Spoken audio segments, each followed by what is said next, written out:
Hi everyone, Lewis here, and today I'm going to be bringing you guys a video covering all of the different maps and mods for DayZ. Since DayZ's been out for just over a year now, and standalone is just around the corner as far as we know right now, I thought I'd go ahead and show you in a short version, of course, all of the different mods and maps which you can get for DayZ, give you my opinions on them, and tell you a bit about them. I'm going to be starting off with the mods, and then I'm going to be finishing with the maps, so just skip whatever part you are interested in. But I'm not going to be covering every single mod for DayZ, just because a lot of them don't really change too much. So I'll only be covering the ones which really I've played personally and have experience in, and then for the maps, I'm going to be covering literally all of them, because I have played every map that there is available for DayZ. Almost all of the maps and mods which I'm going to be talking about in this video are available for download on DayZ Commander, but there is a few exceptions to that rule, and I'll talk a bit about that at the end of the video. You will be able to click on the mod or map name in the bottom right when it pops up, and if I've done footage on it before, I will actually link you to a video if you do want to go ahead and look into it a bit more. I will also have time links to all of the maps and mods in the description below if you do want to go to a certain one first. And finally, just before we do stop, I will also have a link to all of the mods in the description below for some more information on those. But for the maps, since they aren't exactly something which people have created exclusively for DayZ, I will not be linking any of that information, but most of those are available on DayZ Commander anyway. But let's get into it. So starting off with the mods, there is Breaking Point, probably a mod which many people have heard of before, but if you haven't already, it adds 600 new custom weapons, it adds over 175 new vehicles, it's got a lot of custom map placements such as the prison, it's got a scrapyard, and lots of other military loot and other stuff on the map to make it a bit easier to loot certain locations and whatnot. It also has a stream-friendly UI, making it very good for streamers. It's got some new sounds, it's got base building, which is a work in progress, but it should work very soon, bloodsuckers, zombie dogs, and it is set only in Chernarus. To be honest, it's got a lot of cool stuff. It's a bit weirdly done. Some of the weapon packs aren't exactly compatible together, and I think it's a bit obvious because, you know, from different weapon packs, of course, it's going to be like that. And there's also a lot of server issues with joining it, so I'm going to be giving it 7 size out of 10.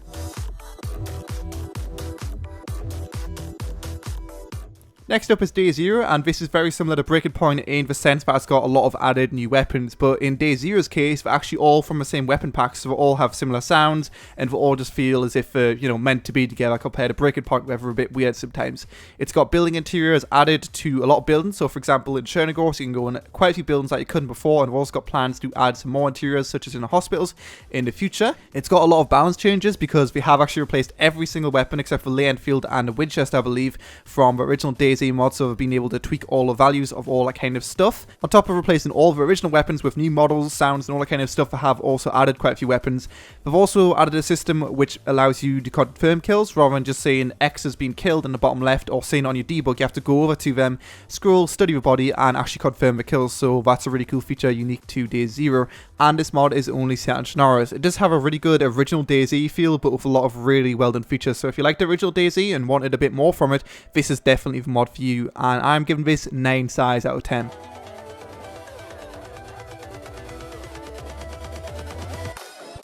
The next one is actually 2 in 1, because there's DayZ 2017 and then there's also DayZ 2017 Namalsk. It's essentially the same thing but on 2 different maps, so in this case you're not only able to play this mod on Chernarus but also Namalsk, but these mods are actually set years after a zombie affection, so you've got new backpacks, new skins, new weapons, new vehicles, all within the theme of, you know, a few years after the apocalypse happened, so obviously all that stuff is going to be worn.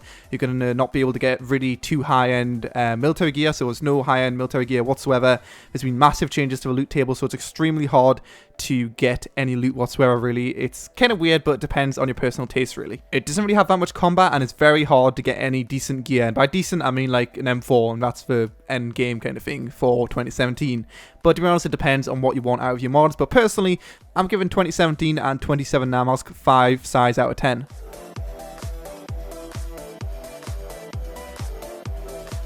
So the next mod is DayZ Fusion. This is similar to Breaking Point, but on a different map. The map is called Varkgard, which is actually exclusive to Fusion, and they've got the rights to edit this map fully, so it could have an interesting future, since, you know, compared to other maps which people aren't able to edit fully, this could be changed to whatever the hell the mod creators actually want to do. They do have a lot of gyrocopters, loads of really weird vehicles, and they've also got quite a few weapon packs added to it as well. It works pretty well, but it's still in its early stages. They are planning to have an AI squads added in the future, but right now they aren't in. I think it's got some pretty well done features, so I'm going to give it 7 size out of 10.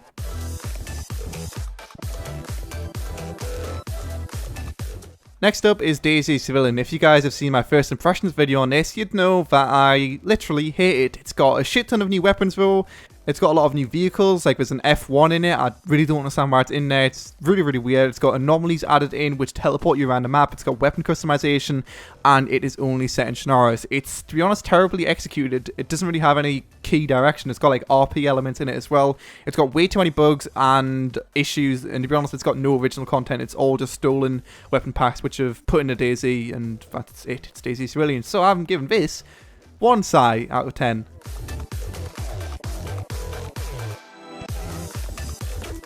Next is DayZ Epoch. This has got trader cities which you're able to buy and sell weapons, clothes, cars and other stuff. A very interesting and unique feature found in DayZ Epoch.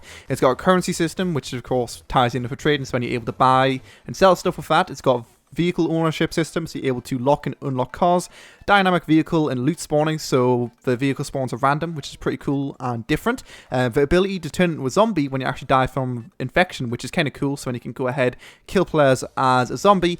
It's also set in Scenarios, Takistan, and another few maps. It's very flexible to be ported into different maps. Obviously, the trader cities are in different locations in all the different maps. It's got some very interesting concepts, and I think it's pretty well done, but there's very little action to be had because you aren't able to PvP inside the cities on most servers. So I'm going to be giving this mod 7 Psys out of 10.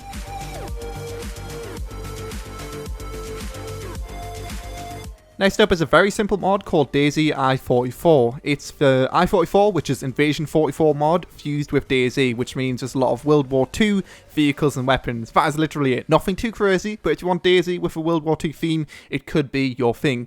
So I'm giving this mod 7 Psys out of 10.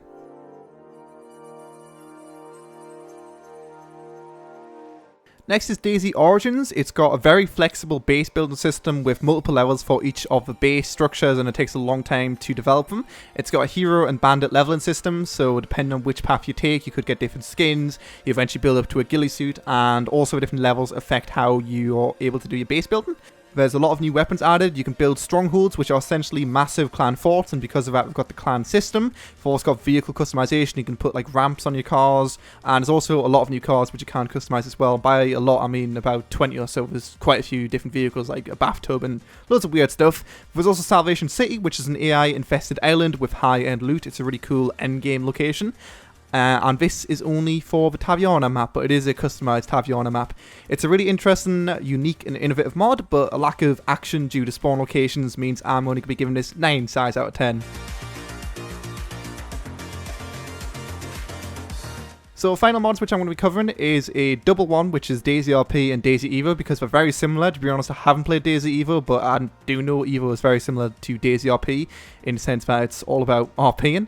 So these two mods are DayZ with an RP element, meaning no kill on sight and a lot of talking to other people. There's a trade camp to trade with other survivors and RP your character and get people to know you basically. There's a lot of very experienced RPers on the server as well. There's actually a lot of custom weapons which are added to DayZRP and Evo, but obviously they're going to be different with each mod. It's nothing too crazy, but if you're into RPing and you like DayZ, then it's definitely for you. Like I said, lots of really good RPers on it, so I definitely recommend checking it out, and I'll give this a 8 Psys out of 10.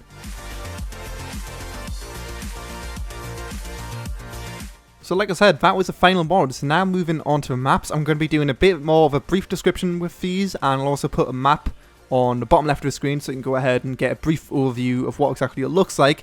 But let's get straight into it because there is a lot of maps to cover for DayZ. Also, the measurements which I've made for all these maps may not be 100% accurate because, to be honest, I guess most of them because they aren't too easy to find online. But starting off with the first map, this was actually the first ever custom map for the DayZ mod, and that is DayZ Lingor. It's 100 square kilometers, making a rather small map. It's set on a fictional tropical island. It's a lot of fun. It's got a really nice atmosphere, so I'm going to give it 8 Psys out of 10.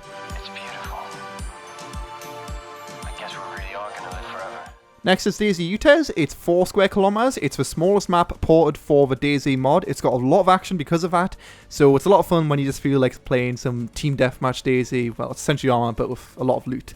It's got a forest and desert theme. It's very small, but it can be fun for some quick sessions, so I'm giving it 7 Psys out of 10.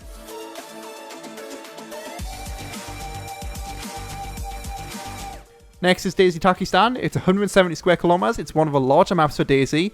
It's got very little big towns and it's got a desert theme. The action is very spread out because of it not having too many towns or anything. except for airfield. Those have got pretty good action, but the map isn't really very good unless you've got a lot of vehicles. So I'm giving this map 5 stars out of 10.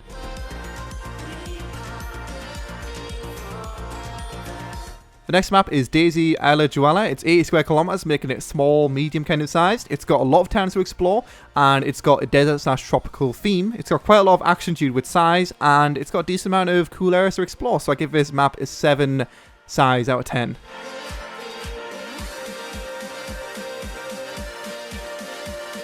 Next is DayZ Trinity Island. It's 100 square kilometers. It's a small/medium map again. It's got very little real loot to acquire right now. It is still in its early stages, so this could change. It comes with some cool custom weapons, some cool custom cars like a Mitsubishi. Sorry if I pronounced that wrong. But it's got a rather dull base map. It's just not really too interesting of a map. It's got a forest theme, but overall it's got a decent amount of action, but it's hard to acquire loot, which makes it a bit crappy. So I'm giving this 6 stars out of 10. Next is DayZ Celle. It's a medium-sized map at 120 square kilometers. The map is completely flat, or almost completely flat, except the rivers, making it rather boring for battles. It's got doorbells. That's right, doorbells. I know it's amazing, isn't it? It's forest-themed, and it's based on a real location, I believe, in Germany. It's got a decent amount of action, but to be honest, it's pretty stale to explore, so I'm giving this map 5 stars out of 10.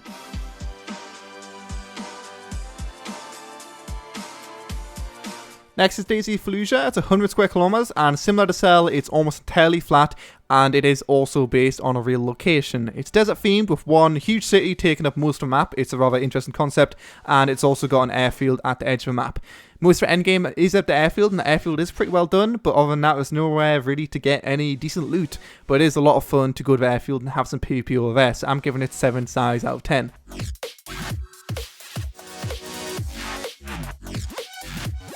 Next is DayZ Taviana. It's 200 square kilometers, making it one of the biggest custom maps for DayZ, if not the biggest. It's got a lot of choke points, meaning a lot of action, lots of gear, and a lot of really fun exploration on this map.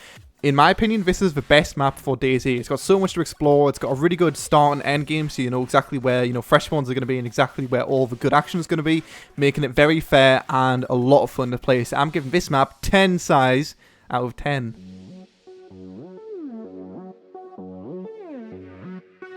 Now if I've gave a 10 rate, everything else is going to be a disappointment. But next up is DayZ Thirsk. This is 12 square kilometers. It's a very small map, obviously, because it's 12 square kilometers. It's got almost no loot whatsoever on the entire map, and the only real city is Thirsk. It is snow themed, which is a big thumbs up for me. I love snow, but without loot, there's very little actions. I'm giving this 4 stars out of 10.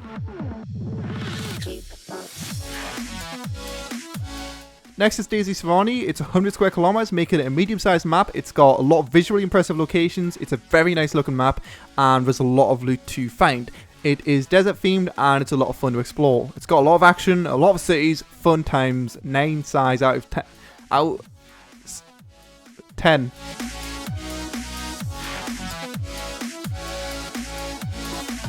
Next is DayZ Zargabad. I've never actually made a video on this map because it's extremely unpopular, but I thought I'd include it anyway. It's 30 square kilometers. It's a very small map. It's got very little actual cities, so although it's 30 square kilometers, most of the exploration area is like 3 square kilometers or something like that. It's got a lack of any real loot. It's desert themed, but because there's nowhere to explore and there's no loot, it's a pretty bad map, so I'm giving this 4 stars out of 10.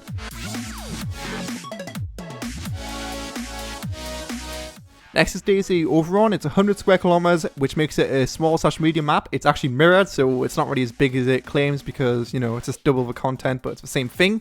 There's a lack of loot. City names are based on real locations. It's forest themed, but due to a lack of loot and the size of the map, there's not really too much action, which is why I'm going to be giving it 5 stars out of 10.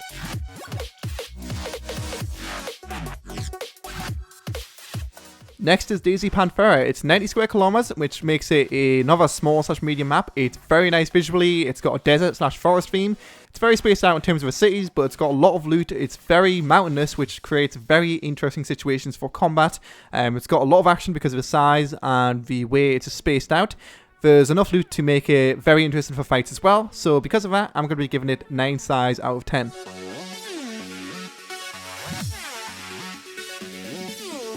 And the final map which I'm going to be covering is DayZ Namalsk. You guys should know already if you play this, it's a good map. But anyway, it's 30 square kilometers, which makes it a small map. It's another really nice visually to look at map. It's got a very unique atmosphere. It's got like screaming children in the background. It's got snow. It's got everything a child could dream of. It's influenced by Stalker in its buildings. You'll notice very similar buildings to in the video game Stalker. And the top city is actually very similar to Chernobyl as well. People tell me it isn't, but it is. There's a lot of action and a lot of military loot, but not really too much other than military loot, and there's only one hospital on the map. Overall, it's very unique, it's very hard to survive, but it does have a lot of really cool battles. So I'm going to be giving this another 10 size out of 10. Like I mentioned at the start, I'll tell you guys which of these mods and maps I listed aren't actually available on DayZ Commander right now, but they might be in the future, I don't know. But DayZ Breaking Point isn't on Commander, Fusion isn't on Commander, DayZRP isn't on Commander, and finally DayZ Evo isn't on Commander. But other than that, every single map and mod I've talked about, you can get it from DayZ Commander, so I'd recommend just downloading that, downloading the ones which I've given 8+ rating of, and check them out because these are honest ratings. I like all the things which I give 8+ of. Below that, not so sure about, but it's still, you know, could be some fun, such as Civlian. It's really weird. Why did I even put it in this list? I don't know. But yeah, anyway, thanks a lot for watching. Like I said, there'll be time links in the description below, some more information of all the mods in the description below. Just go check that out, and everything you'll ever dream of, a comprehensive guide of DayZ or something like that, in the description below. But yeah, thanks a lot for watching. Like I said, don't forget to comment, like, subscribe, and all that good stuff, and I shall see you guys next time.